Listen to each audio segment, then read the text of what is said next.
Hello friends, आजचं हे card अतिशय पॉझिटिव्ह आलेले आहे। पहा फ्रेंड्स, हे व्हील ऑफ फॉर्च्यूनचं कार्ड अशा लोकांची रीडिंग आलेली आहे ज्यांनी जीवनामध्ये खूप वाट पाहिलेली आहे आपल्या मनोकामना पूर्ण करण्यासाठी, आपल्या मनातील इच्छा पूर्ण करण्यासाठी। आपल्याला हवं ते आहे ते मिळवण्याचा खूप प्रयत्न केलेला आहे, खूप दुःखी झालेले आहेत। तर अशा लोकांच्या जीवनामध्ये आता खूप प्रभावीपणे त्यांच्या इच्छा पूर्ण होणार आहे।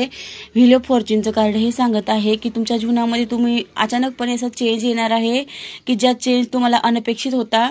कारण पहा, अनेकांनी पैशाच्या बाबतीतही खूप प्रार्थना केलेल्या आहेत, पैशाच्या अडचणीही दूर होतील त्यांच्या। किंग ऑफ पेंटिकल्स हे पुढचं कार्ड हे सांगत आहे की तुम्ही थोडासा धीर धरणं खूप गरजेचं आहे, कारण आत्ताच निराश होऊन जमणार नाही। कारण पहा फ्रेंड्स, ज्यांनी प्रेमासाठी आणि कमिटमेंटसाठी प्रार्थना केल्या आहेत त्यांच्यासाठी कमिटमेंटही येणार आहे। कारण हे जे नाईट ऑफ कपचं कार्ड आलेलं आहे, तुमच्याकडे तुमची आवडती व्यक्तीही येऊ शकते आणि तुमच्या मनामधील ज्या काही इच्छा आहे त्या पूर्ण होण्यासाठी तुम्ही खूप प्रयत्नशील आहात, परंतु त्यामध्ये तुम्हाला निराश होता कामा नये, कारण ते यश तुम्हाला मिळणार आहे। ज्या गोष्टीसाठी तुम्ही प्रार्थना केली आहे त्या पूर्ण होणार आहे। पैशाच्या बाबतीत तुम्ही प्रार्थना केली असेल तर त्याही पूर्ण होणार आहे। आणि शेवटचं कार्ड द लव्हरचं आहे।